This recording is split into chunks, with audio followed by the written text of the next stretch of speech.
NLT API Genesis 9 verses 1 to 29. NLT Genesis 9 God confirms his covenant. 1 Then God blessed Noah and his sons and told them, "Be fruitful and multiply. Fill the earth."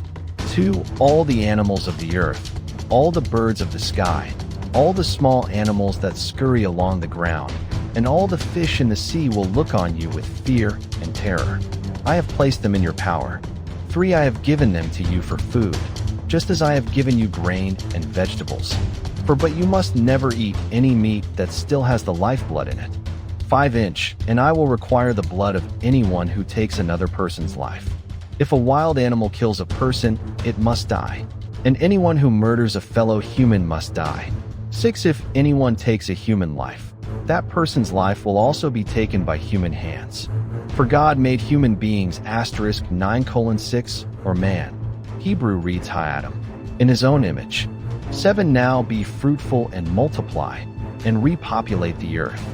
8 Then God told Noah and his sons, 9 I hereby confirm my covenant with you and your descendants. 10 And with all the animals that were on the boat with you, the birds, the livestock, and all the wild animals, every living creature on earth. 11 Yes, I am confirming my covenant with you. Never again will floodwaters kill all living creatures. Never again will a flood destroy the earth. 12 Then God said, I am giving you a sign of my covenant with you and with all living creatures, for all generations to come. 13 I have placed my rainbow in the clouds. It is the sign of my covenant with you and with all the earth. 14 When I send clouds over the earth, the rainbow will appear in the clouds. 15 And I will remember my covenant with you and with all living creatures. Never again will the floodwaters destroy all life. 16 When I see the rainbow in the clouds, I will remember the eternal covenant between God and every living creature on earth. 17 Then God said to Noah, Yes, this rainbow is the sign of the covenant I am confirming with all the creatures on earth.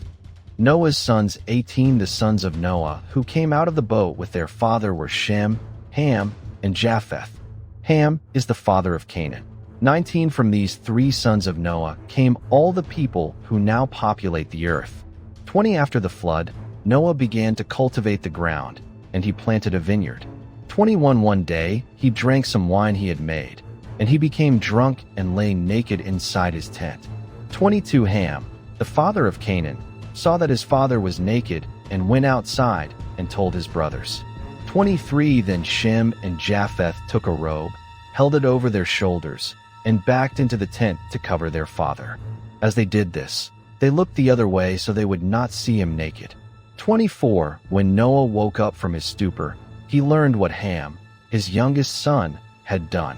25 Then he cursed Canaan, the son of Ham. May Canaan be cursed. May he be the lowest of servants to his relatives. 26 Then Noah said, May the Lord, the God of Shem, be blessed, and may Canaan be his servant. May 27th God expand the territory of Japheth. May Japheth share the prosperity of Shem. Asterisk 9:27 Hebrew, may he live in the tents of Shem. And may Canaan be his servant. 28 Noah lived another 350 years after the great flood. 29 He lived 950 years, and then he died. NLT API Genesis 10 verses 1 to 32. NLT Genesis 10:1 This is the account of the families of Shem, Ham, and Japheth, the 3 sons of Noah. Many children were born to them after the great flood.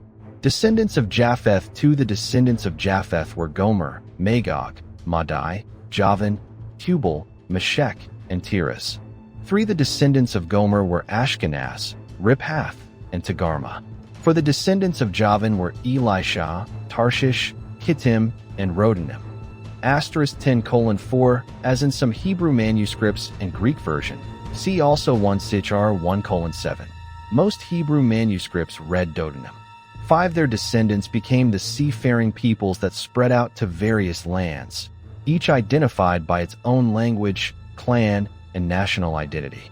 Descendants of Ham. 6 The descendants of Ham were Cush, Mizraim, Put, and Canaan. 7 The descendants of Cush were Seba, Havilah, Sabta, Rama, and Sabtika. The descendants of Rama were Sheba and Dedan. 8. Cush was also the ancestor of Nimrod, who was the first heroic warrior on earth. 9. Since he was the greatest hunter in the world. 10:9 Hebrew, a great hunter before the Lord. Also in 10:9b. His name became proverbial. People would say, "This man is like Nimrod, the greatest hunter in the world." 10. He built his kingdom in the land of Babylonia. 10:10 Hebrew Shinar, with the cities of Babylon, Erech, Akkad, and Calneh. 11. From there he expanded his territory to Assyria. 10:11 Or from that land Assyria went out, building the cities of Nineveh, Rehoboth-ir, Calah, 12, and Rezin, the great city located between Nineveh and Calah. 13. Mizraim was the ancestor of the Ludites, Anamites, Leobites, Naphtuhites, 14. Pathrusites, Caslahites, and the Caphtorites, from whom the Philistines came. 10:14 Hebrew Caslahites, from whom the Philistines came, and Caphtorites. Compare Jah 47:4, Amos 9 verse 7. 15. Canaan's oldest son was Sidon, the ancestor of the Sidonians. Canaan was also the ancestor of the Hittites. 10:15 Hebrew ancestor of Hate. 16. Jebusites, Amorites, Girgashites, 17. Hivites, Archites, Sinites, 18. Arvadites, Zemarites, and Hamathites. The Canaanite clans eventually spread out. 19. And the territory of Canaan extended from Sidon in the north to Gerar and Gaza in the south, and east as far as Sodom, Gomorrah, Admah, and Zeboim, near Lasha. 20. These were the descendants of Ham, identified by clan, language, territory, and national identity. Descendants of Shem. 21 sons were also born to Shem, the older brother of Japheth.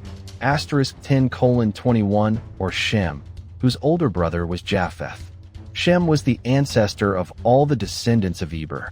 22. The descendants of Shem were Elam, Ashur, Arphaxad, Lud, and Aram. 23. The descendants of Aram were Uzi, Hul, Gether, and Mash. 24. Arphaxad was the father of Shelah. 10:24 Greek version reads Arphaxad was the father of Cainan. Cainan was the father of Shelah. Compare Luke 3 verse 36. And Shelah was the father of Eber. 25. Eber had 2 sons. The first was named Peleg, which means division, for during his lifetime the people of the world were divided into different language groups. His brother's name was Joktan. 26. Joktan was the ancestor of Almadad, Shalef, Hazarmaveth, Jerah, 27. Hadaram, Uzal, Diklah, 28. Obal, Abimael, Sheba, 29. Ophir, Havilah, and Jobab. All these were descendants of Joktan. 30. The territory they occupied extended from Mesha all the way to Sephar in the eastern mountains. 31. These were the descendants of Shem, identified by clan, language, territory, and national identity. Conclusion 32. These are the clans that descended from Noah's sons, arranged by nation according to their lines of descent. All the nations of the earth descended from these clans after the Great Flood. NLT API Genesis 11 verses 1 to 32. NLT Genesis 11 The Tower of Babel 1 At one time all the people of the world spoke the same language and used the same words. 2. As the people migrated to the east, they found a plain in the land of Babylonia 11:2 Hebrew Shinar, and settled there. 3. They began saying to each other, "Let's make bricks and harden them with fire." In this region bricks were used instead of stone, and tar was used for mortar. For then they said, "Come, let's build a great city for ourselves with a tower that reaches into the sky.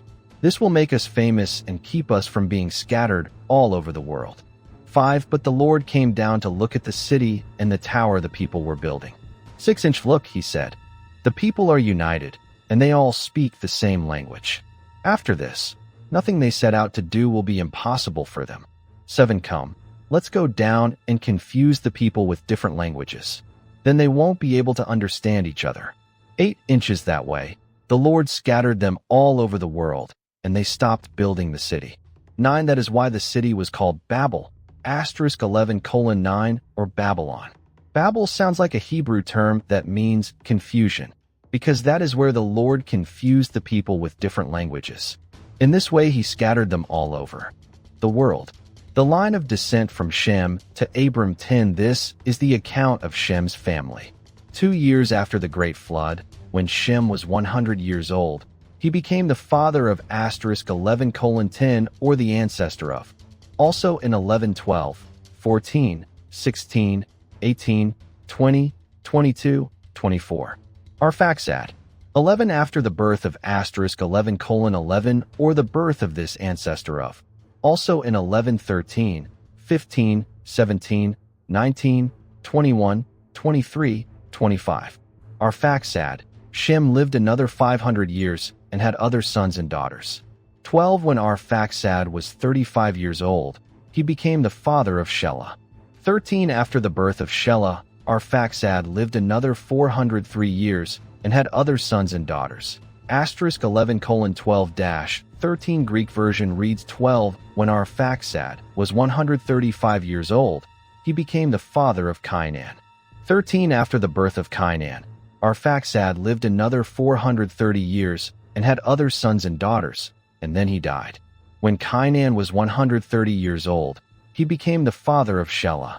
After the birth of Shelah, Cainan lived another 330 years and had other sons and daughters, and then he died.